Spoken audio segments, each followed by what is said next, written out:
Dog whistle. It's a very apt term that describes a range of hidden messages enunciated clearly but inaudibly by politicians. Debra Dawes has revealed to us in these works, in this room and in this room, the visual equivalent of the dog whistle, camouflage. There have been some very good exponents of the dog whistle. Peter Reith was the Minister for Industrial Relations, who conspired with right-wing ideologues to smash unionised labour on the waterfronts. He called this industry reform. The hounds could hear the true message and responded. Phillip Boulten abolished many procedural safeguards for refugees and asylum seekers and made an art of incarcerating innocent men, women and children who had committed no crimes. He called this border protection. The dogs knew what he really meant. John Howard talked of the type of people who would throw their children overboard, and the dogs heard it clearly as a signal to keep callous and dangerous Muslims out of Australia. Governments of all types in Australia and in most Western democracies have been camouflaging their policies on terrorism for the last 5 years. In an attempt to convince people that they are working towards the creation of a stable, just and secure political environment, governments have declared a seemingly never-ending war on terror. In reality, what they are doing is establishing the basis for a never-ending state of fear, where supposedly only those in power have the ability to keep people safe and secure. John Howard has won government comfortably several times already using the politics of fear. The 2007 federal election will continue this pattern.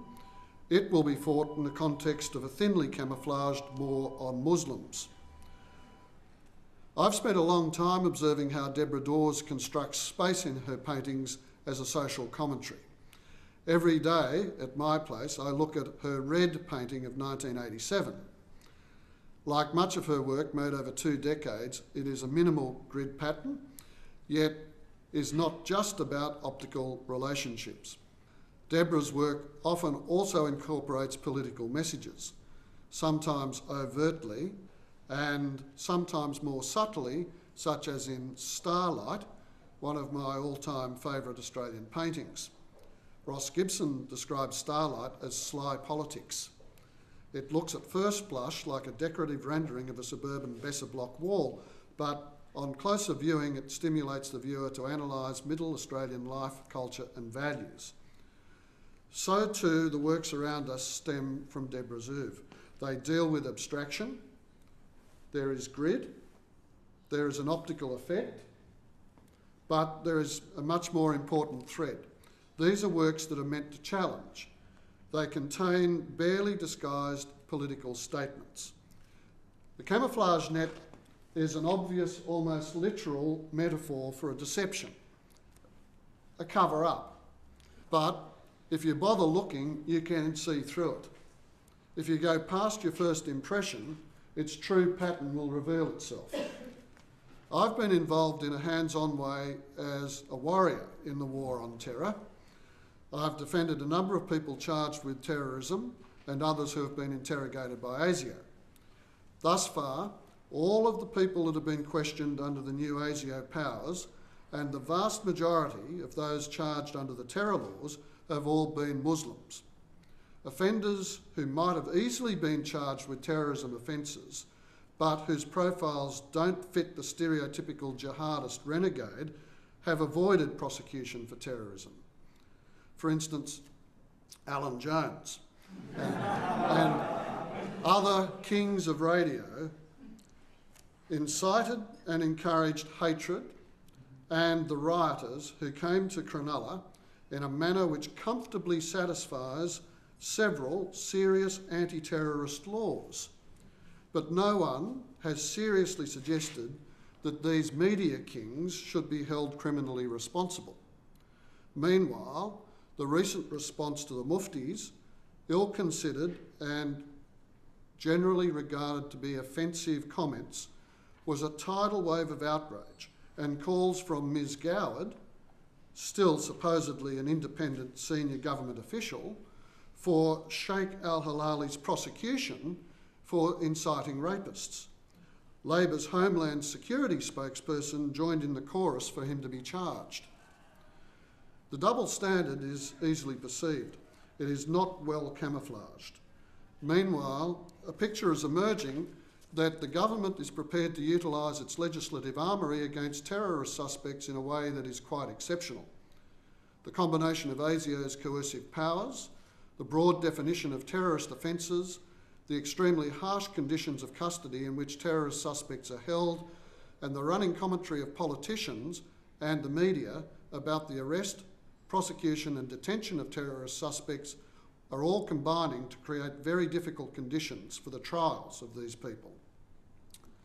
These cases are increasingly utilising provisions that enable evidence to be heard in camera, the use of pseudonyms, suppression of evidence, the use of witnesses being held in overseas prisons, including prisoners held without charge under severe security legislation, and evidence extracted in conditions that would be regarded as illegal or tyrannical in Australia.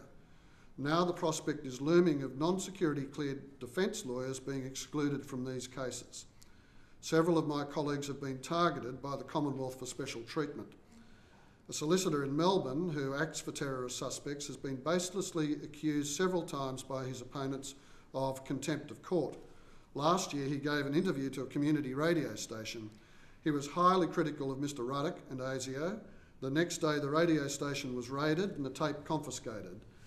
For those who dare to present an alternative viewpoint on these issues, there are risks.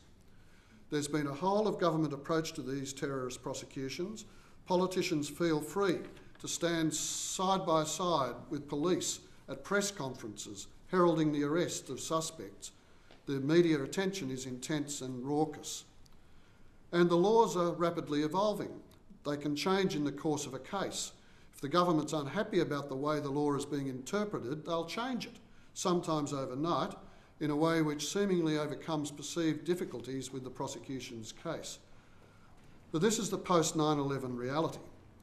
People can be detained in this country for weeks on end without even a suspicion that they have committed a crime. You can be forced to answer questions. You can be tracked by electronic monitoring devices, and you can have your telephones tapped, all on the basis that although no one suspects you have committed a crime or even are likely to commit a crime, it is in various ways in the national interest to do all of these things. All Australian governments, state, federal and territory governments, have similar provisions. Most of these laws are not necessary to protect us from the threat of terrorist attacks. Our police, intelligence services and criminal justice system were all very well equipped to deal with terrorist crimes before September 11th. The law's real utility, though, is as a political signal. They are camouflaged, draped over the government's real message. The unspoken signal is this: Australia is at risk. Be scared. There are violent and rapacious Muslims out there. They are driven by fundamentalist zealotry. Our Australian lifestyle is at risk.